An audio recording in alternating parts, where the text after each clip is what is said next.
qovulmuş şeytandan Allaha sığınıram. Biz insana ata-anasının qayğısına qalmağı tövsiyə etdik. Anası onu bətnində əziyyətlə daşımış və əziyyətlə doğmuşdur.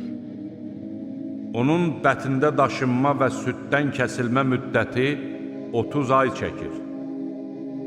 Nəhayət o, yetkinlik çağına yetişib 40 yaşa çatdıqda deyər: Ey Rəbbim, mənə, mənim özümə və valideynlərimə bəxş etdiyin neymətə şükr etmək və sənin razı qalacağın yaxşı işlər görmək üçün ilham ver. Nəslimi də mənim üçün əməli salih et. Mən sənə tövbə etdim. Həqiqətən mən müsəlmanlardanam. Belələri əməllərinin ən yaxşısını qəbul edəcəyimiz, günahlarından keçəcəyimiz və cənnət əhli içərisinə daxil edəcəyimiz kimsələrdir.